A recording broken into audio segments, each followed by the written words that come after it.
And I'm almost upset that I'm giving y'all these recipes right now. Because if somebody goes and makes a restaurant off these recipes, honey, I'm coming for you. Okay, I'm coming for you. That's how good this food is.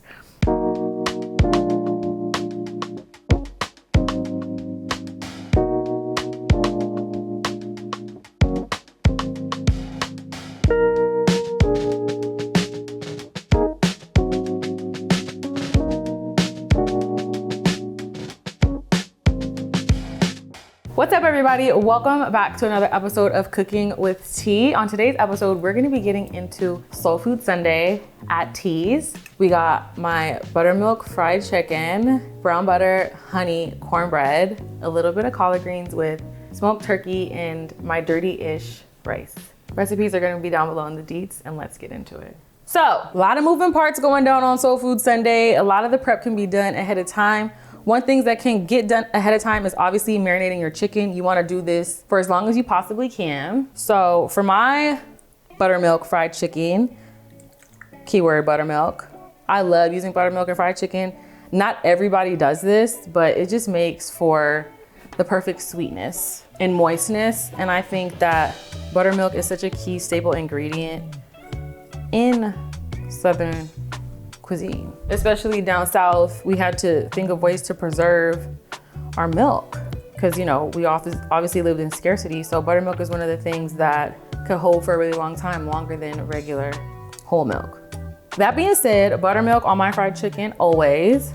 I got a mix of seasonings here. I got cayenne, paprika, garlic salt, onion salt, black pepper, fresh cracked, and regular salt, as well as a little AP seasoning. So we're gonna get that going.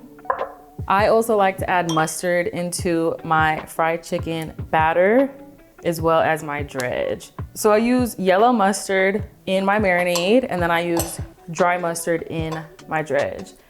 Gotta go in with a little bit of Louisiana style hot sauce. Give it a few little taps. And when it comes to seasoning something like this, it's so hard to give measurements. It just really is. And then of course, gotta go in with that seasoning salt. Fried chicken needs seasoning salt, period. And then I also like to add a little bit of Worcestershire in the mix as well. And I also like to add a little bit of bay leaf, as well as fresh thyme. I do not like dry thyme. Dry thyme is not my friend. I just don't get down with it. And I don't mind just throwing the stems in there. So you can do a few stems of thyme. And then now we're gonna get into marinating these wings. So fried chicken is such a staple in Southern cuisine, in American culture as well. Fried chicken came all the way from Africa with our enslaved ancestors and has been a staple with European influence, African influence, American influence. And that is how we came up with our fried chicken. Look at this. You wanna make sure it's nice and submerged. Just like that. I personally think 48 hours is the perfect time to marinate chicken. So that being said, you know I've been marinating a batch for 48 hours. Okay, this is going back into the fridge. And then this has been marinating for 48 hours. Absolutely divine. When it comes to frying our chicken, I am gonna take it out the fridge now because I wanna temp our chicken because we're gonna dredge it and we're gonna fry it, but I wanna bring the chicken up to temperature. So it's not just ice cold in the middle before hitting that oil. Look at all the specks and spices that are up in this buttermilk right now. You know it's gonna hit. You know it's gonna hit. For the fun part, we're gonna be getting into cooking our turkey stock for our collard greens. Greens. Like, greens are a major staple in any Southern household. From turnip greens to mustard greens to collard greens, even to cabbage. I personally had a battle with myself, like what greens am I gonna make on Soul Food Sunday? And I had to go with my favorite collard greens, although I love cabbage as well as turnip greens. But today we're gonna get into the traditional collard greens, and for that we're gonna be making a little bit of smoked turkey stock. I'm using smoked turkey tails. I use legs, I use thighs, I use wings sometimes, interchangeably. But today we're gonna be getting into turkey tails. I have pork fat that I've been saving in my freezer. So I'm gonna add a little bit of pork fat to my pot of greens. It's gonna be really hot. So we're gonna let that melt down. So with the pork, I'm gonna add our turkey tails into this pot as well. We ain't got no time to waste. Into our stock pot, I'm gonna be adding in some trim from celery and some onions. I'm gonna add a few bay leaves, some garlic. I'm also gonna be adding a few peppercorns and just the slightest bit of chili flakes. Like, for me. Now I'm gonna go ahead and add a little bit of stock. So essentially, we're just fortifying the chicken stock with the smoked turkey stock. And you want it to be submerged. You want everything to be submerged in liquid. So you really wanna just nestle everything in here. Just like that. And get that working. Wanna nestle it on now. A few sprigs of thyme. When it comes to dirty rice is one of my favorite Southern dishes of all time. Since we do have smoked turkey going in our greens and we are having fried chicken, I decided to not do the traditional dirty rice where there's like the gizzards and the hearts. That to me is my favorite, and it is like make-do cooking at its finest. And a lot of Southern food holds the tradition of make-do food. We was just making what we could and making something of it and making it absolutely delicious.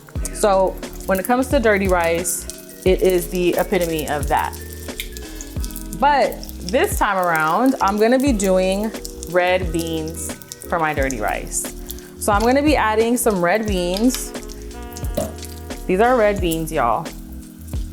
They're not kidney beans, not the type of beans you find in rice and peas. This is just regular red beans. Eating a lot down south. I'm gonna go ahead and cook my beans with the pork. Something else that's super traditional is pork and beans in Southern cuisine. So this fat right here is gonna flavor these beans all the way up, and it's gonna be absolutely delicious. It's gonna give this nice velvetyness. I'm gonna add a little bit of salt. I'm also gonna add a few bay leaves and a few cloves of garlic to the mix as well. I'm gonna add in a little bit of water to this as well, just so that the beans can cook. And I'm gonna let that do its thing. Since the beans were soaking overnight, they're not gonna take that long to cook. It should probably cook within like 20 minutes. At that point, we're gonna add in our Holy Trinity and we're gonna add in our rice and we're gonna cook that all together, which is gonna make our dirty-ish rice. The stock is working, so let's get into chopping up some veggies. So we're gonna start out by using an onion, and we're gonna take, I think half an onion will suffice. Take the peel, and you could just throw this into your stock pot as well. Might as well, as we're doing it. Then we're going to do a little bit of a small dice. Since we're on the topic of black things, this is a black-owned knife company, and they make some fire knives. They sent this to me, Middleton Knives. We're going to just do a little dice here.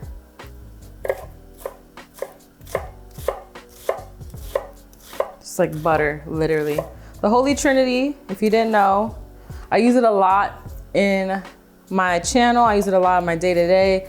It is the mirepoix of the South. It is the mirepoix. It is Cajun and Creole cooking, essentially. So it's onions, celery, and it's bell pepper. So this is going back over here too. And we're gonna get into our bell pepper. I'm using green and red to keep it nice and colorful. You could totally just use one or the other. No fuss.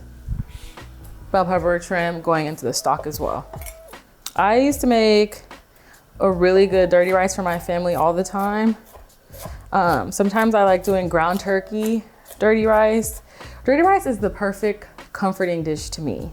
And this is a fun way to make dirty rice. If you don't really like giblets and like all of the other things, it's still delicious. It's a fun way to kind of just do a nice red bean and rice variation as well, because essentially that's what it is. Red beans and rice, you can never go wrong.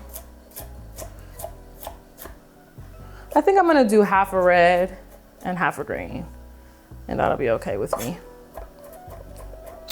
As I was saying, Southern food is essentially what we call make do cooking, because we live very scarcely during slavery, and unfortunately sometimes still now.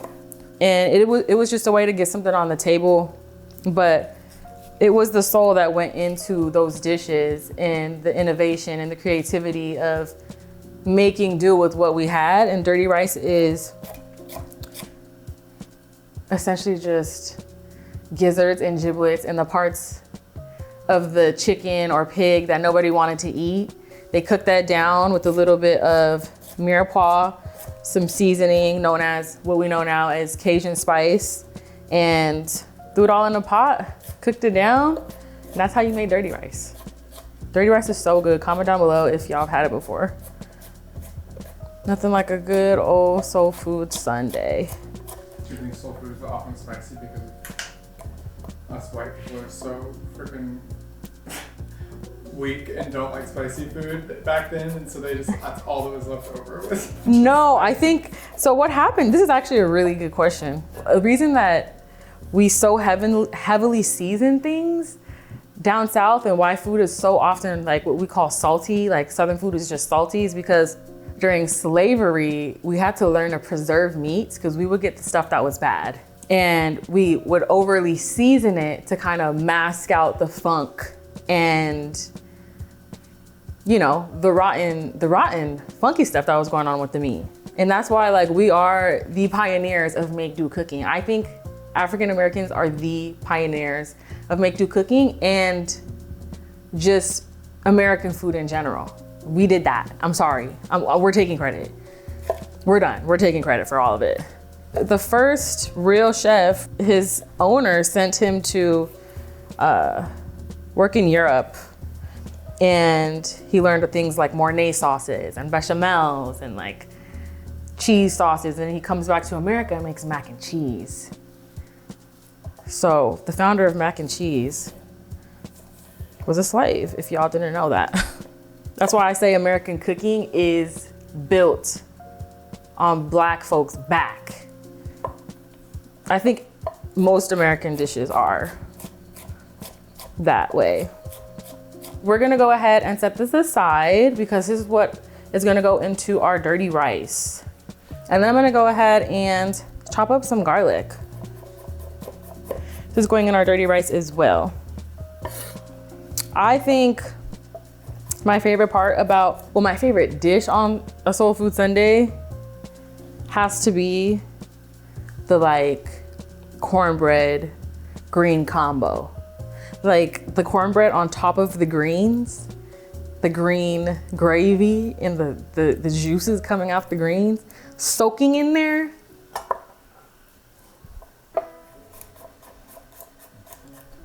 So good.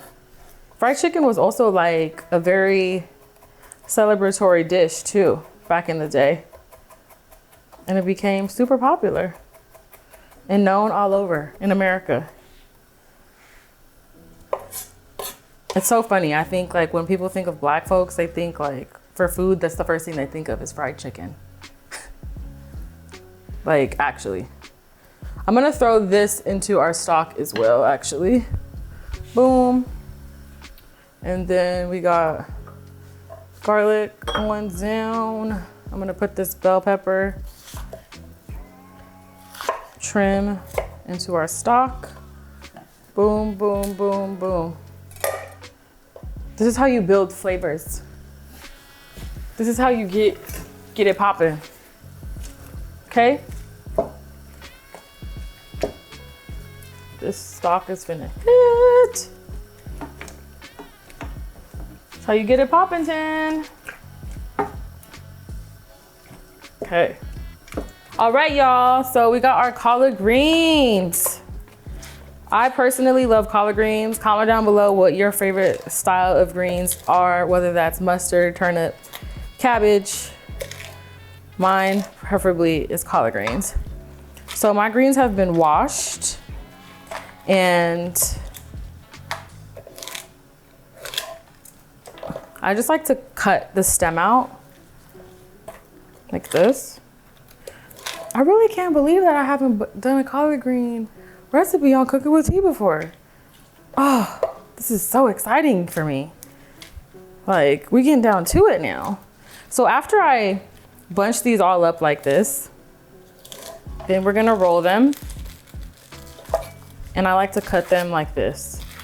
I know some folks that do leave the stem in the collard green. That's totally fine. I'm not mad at it. If it's cooked down properly, if the greens are cooked down all the way long enough, the stems are actually really good and a great source of fiber. And collard greens came around actually way before kale.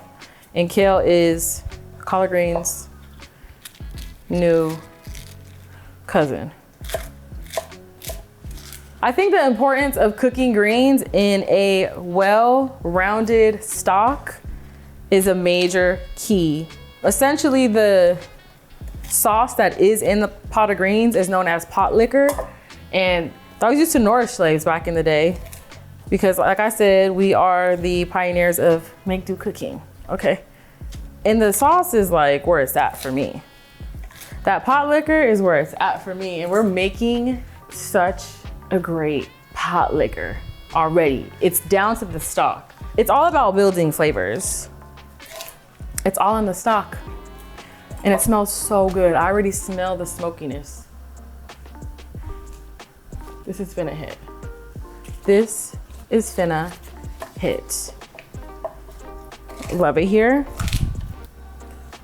I think it's also very important to continue to share these recipes. Everything just gets so lost in translation. You know, there's a lot of misled information about American cuisine and about Southern cuisine and the origin of our food and the food of our people. So I think it's really important that us as the new generation that's pushing forward, we have to keep these recipes alive. We have to have these soul food Sundays. We have to make sure we're eating Sunday supper with our family and talking about stories and sharing stories and storytelling. Like, food is all storytelling if you really think about it. I think it's so important because what's gonna happen? Y'all gotta get in the kitchen and get these recipes together. You gotta call up your grandma. You gotta call up your grandma's grandma. Listen, if your grandparents are alive, don't forget to ask them a million questions. Don't forget to ask them what they ate growing up. Don't forget to ask them how their mom prepared it. We gotta keep the traditions alive. And that's something that I really look forward to as a woman. Like, when I do decide to like have a family, what traditions I'm going to be keeping around, keeping alive in my family, and what new traditions I'm gonna be making, because we're always innovating, aren't we? We truly are. And I know it looks like a lot of greens, but to be honest with you, they cook down a lot. So I'm probably cooking about 4 bunches of greens. So our beans are nice and almost al dente tender. So I'm gonna add a little bit of salt to the pot. And now I'm also gonna be adding in our Holy Trinity. This is like the perfect blend of West African, Spanish, a little European, which is essentially what Cajun cooking is all about. I'm also going to be adding in a little bit of cayenne pepper, a little hot paprika, onion salt, garlic powder, dried basil, a little celery salt, and I love minced onion, like dried onion. Dehydrated onion is such a nice add to the onion that's already in here. It's like nice and allium-y. So I'm gonna mix all this up. And I'm also gonna be adding in a little bit of tomato paste. We're gonna let this cook down. Beautiful. I'm gonna add in our white rice. You wanna give this a nice mix. Yum. When I look at this, I think of literally West Africa. I think of Africa. I think of African cuisine. I think of jollof rice. So I'm gonna add just a little bit of this stock. Like that. Perfect. I'm gonna add just a little bit more fresh cracked pepper. Give it one last stir, and I mean, look at that. It looks so good. Beautiful colors. Lid goes back on. Perfection, perfection. Okay, since we're over here already, let's get our butter browned for our brown butter honey cornbread. I got a pan getting nice and warm, and we're just going to essentially cook this down till the milk solids are browned, which is why we call it brown butter. Brown butter honey cornbread. I mean, that sounds so freaking good. I've made so many different variations of cornbread. Buttermilk, I find, is the perfect way to make cornbread. And I love honey in my cornbread. And then recently, I was like, you know what? Let me start browning the butter inside my cornbread and see how it goes. Look at the brown solids already changing color. Those little solids, the milk solids that are on top are the bubbles. And those will become noisette or brown. How could I forget the garlic? What? All right, gonna give that a little mixy mix. That looks divine already. Wow. Okay, so as we know, brown butter turns very quickly. So once it's at a nice little light brown like this, I like to pull it. Cornbread.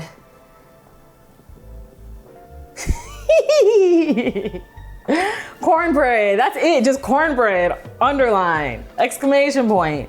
One of my favorite staples in Southern cooking, actually incorporated into our diet, in our menu, in our cuisine because of our Native American friends and ancestors. I myself am actually Native American and Black on my dad's side.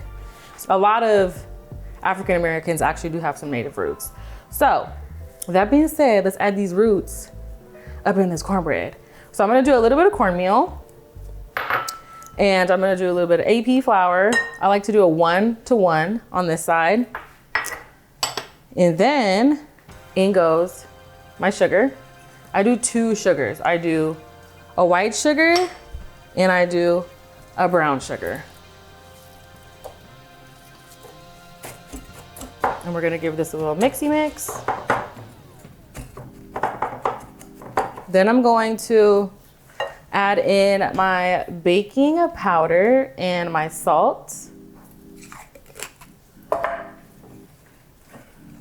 And then in goes the buttermilk.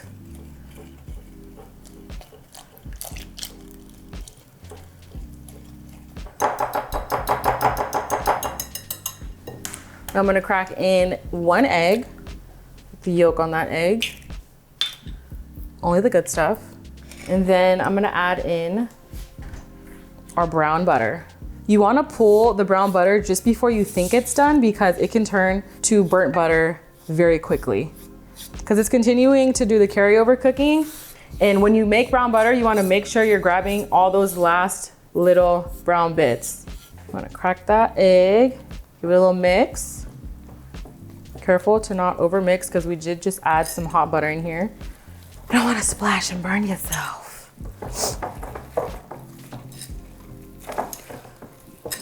Cornmeal is one of the things as slaves that we used to be able to afford. So it became a major staple in any Southern household. Cornmeal. Beautiful. And just when you think it's sweet, we're gonna be adding in some honey. So we do brown sugar, white sugar, and a little bit of honey. I'm gonna give this a little mixy mix. And just like that, our batter is done. You could totally make cornbread muffins. Those are great too, but sometimes I just like a nice big square piece of cornbread. So that being said, I got my cornbread dish lined and ready to go. And I'm going to just pour that batter into this dish.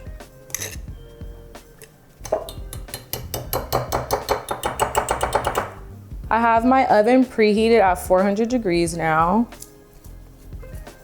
So this is gonna go in for about 12, maybe more than that. Don't quote me, the recipe's down below the dates. Love that. All right, cornbread's done. Going in the oven. Fried chicken. Let's get into the dredge. So in this bowl, I have a little bit of AP flour. I love a crispy, crunchy dredge. So in order for me to achieve that, I personally like to add a touch of cornstarch as well as a little bit of baking powder. I use both. I use a little bit of both. And then I like to mimic some of the spices that's in the marinade into the dredge. So we're gonna salt the dredge, of course. I'm gonna do a little bit of dry mustard powder. We're going to add a little bit of paprika for color, hot paprika for fried chicken, and then a little bit of Lawry's, which we all know and love. And a little bit of black pepper. You know, a lot of economic wealth for Black Americans back in the day was made from fried chicken. This was like the Southern hospitality. We used to sell fried chicken back in the day and make a living off of it. We got our little dredge going down. You wanna make sure your dredge is nice and seasoned like this too. Perfection. I like a nice whole wing like this. I like my wing attached to the flat. It needs to be intact. When I eat fried chicken, at least, I like it like this. If I'm doing like chicken wings with hot sauce, but this is different. So I'm gonna go ahead and coat this. I like to have one wet hand and one dry hand. So then you gotta make sure you get all the crevices patted in there. Also, when adding the cornstarch and the baking powder, it makes the flour just feel lighter and airier. And we love it airy, so. There's that nice dredge. And I'm gonna continue to dredge. A nice way to get a little bit of texture into the flour is also to kind of just sprinkle or rain in some of the buttermilk wet mixture into the dry. This creates little straggly pieces that are gonna be clumpy and getting onto the chicken. So, just like this. You wanna make sure you got that chicken wing. You're gonna dry it, dredge it with this hand here. Just a two-hand method. You could use gloves if you're not a savage like me. We all love fried chicken. I think fried chicken is a comfort food for everybody around the world. Fried chicken is a global comfort food. And for me, buttermilk dredge, best way to go. I also think soul food isn't just the Americanized Southern tradition. I think soul food is food that speaks to the soul, no matter where you're from, whether that's Filipino food, whether that's Japanese, Korean, Mexican food. I think it's just the comfort food that you grew up eating, what speaks to your soul, what fills your soul, what makes you feel fulfilled. And that's one of the reasons I curated Soulful, which is my Filipino soul food pop-up, because that's where I'm from. But to me, that was my soul food. That was what nourished me. It was Filipino food, it was soul food, and it was Soulful. Something to fill you up. That looks so good. I mean, delicious. When I think of a whole wing like this, I think of Memphis. I think of like Memphis style fried chicken. I think of Tennessee when I think of this type of chicken wing attached like this. And then the beautiful thing about this dredge is you can save this dredge and you can save this buttermilk, and it's just gonna build so much flavor over time. And by adding a little bit of that buttermilk to this dredge, we have now some nice texture on the outside. Perfect. That stock is going. It smells delicious. Once we get these chicken wings all nice and coated, we're gonna go ahead and add our greens into that pot. All right, we got our collard greens. Stock smells and looks fantastic. We're gonna go ahead and add our collard greens into the stock. All right. I'm also going to be adding any bit of the jus that was left off of these veggies. So I'm gonna add a lid just so that we can create some nice steam, which is gonna help cook the greens and get them nice and tender. So we're gonna check this every once in a while, but for now, it's pretty much fantastical. Let's check on our dirty rice. Yum. All right, I think a major key when getting your chicken perfectly dredged is to not large batch dredge it. If you're gonna be doing a lot of chicken, I understand, but you wanna make sure it's nice and evenly coated. And I find that sometimes when I dredge chicken all at once, it gets really cakey and it doesn't get a nice even layer. So, it's definitely not hot enough. It's supposed to be like, and it's not. It's like, ah. It should be like, but I think it'll be okay. It's still hot. It's gonna do what it's gonna do, but it's not as hot as it needs to be. Especially with the temperature dropping. Now that I'm adding 2 pieces of schmickin', I think we could do 3 all day in this tiny little pan. I like to go in with the nice veggie canola blend. Perfect. Now it's going beautiful. Beautiful. That's what we want to see. Ah, nothing like good old fried chicken. This is what Soul Food Sunday is all about, okay? I know my neighbors in that hallway are like, what has been going on in there all day? I know it. I just know it. It smells so good in here right now. Ooh wee. Ah ha ha. Timer off. All right. This chicken looks absolutely divine. Are you kidding me? Wow. Wow, wow, wow.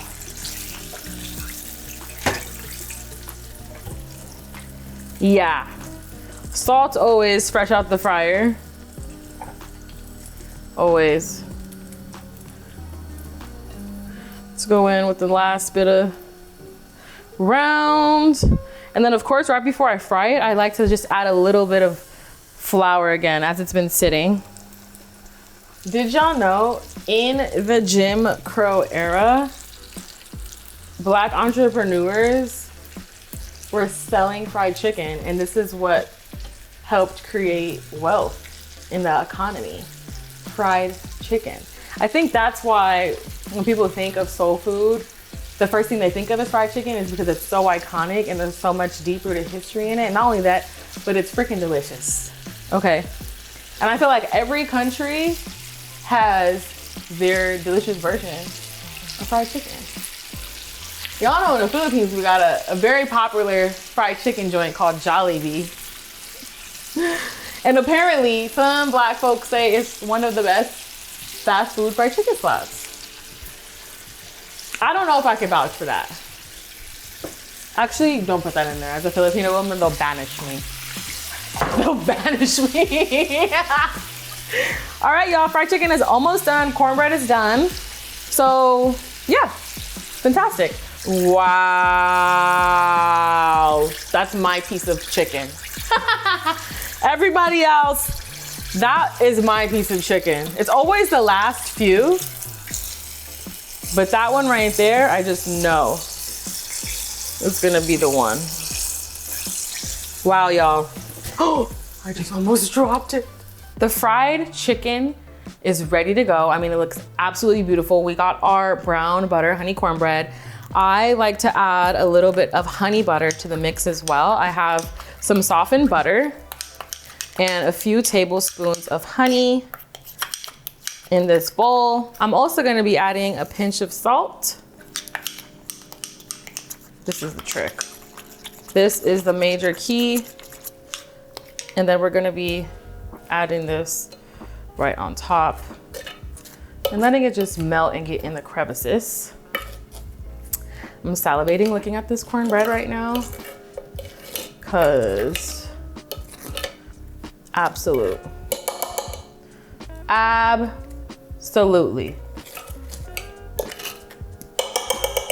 then we're gonna save a little bit for each little slice. And it's all coming together. Oh, look at that. That looks so good. That looks divine. Ah! Are you kidding me? I mean, who made this? Whose wife is this? That's insane. When I think of Soul Food Sunday, I think of a big platter, a big feast, family style. So I'm gonna make a family style platter here for me. Just kidding. All right, we got our dirty rice. Ooh, that's the dirty-ish rice, okay. Just in case anybody's like, that's not dirty rice. We're gonna do, ooh, that's a little crispy, crunchy piece there. Our collard greens, absolutely. Sign me up. Just get a little turkey tail on there. Personally, I like to finish my greens with a little bit of vinegar, like just a splash on top, and a little bit of crystals.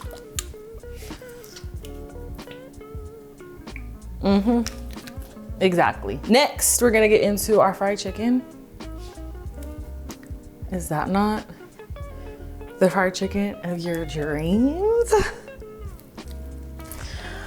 Oh my goodness.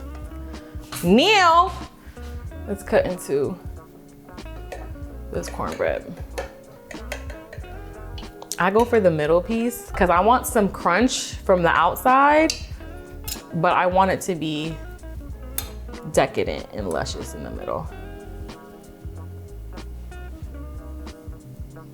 Yeah. You can see the specks of the brown butter and the love and soul that went into this piece of cornbread. Hello. The middle piece, always a favorite. A little bit of honey butter on the cornbread. Talk to her nice, or don't talk at all, please. This looks absolutely perfect the way it is. Like, this is perfect to share for 2 people on a Soul Food Sunday, don't you think?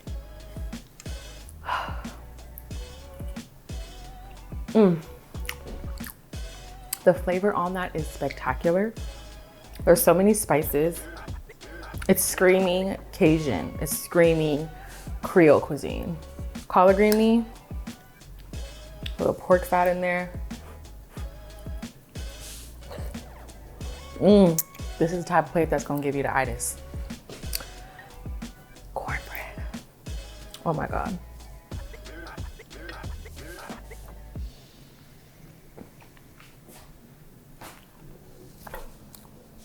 There's almost no words other than, out of all the cornbread recipes I've made in my life, this by far is the best one. Every other cornbread recipe on my channel before this one ain't touching this. But this is where it gets really real. Ooh, I'm gonna go for this flat right here.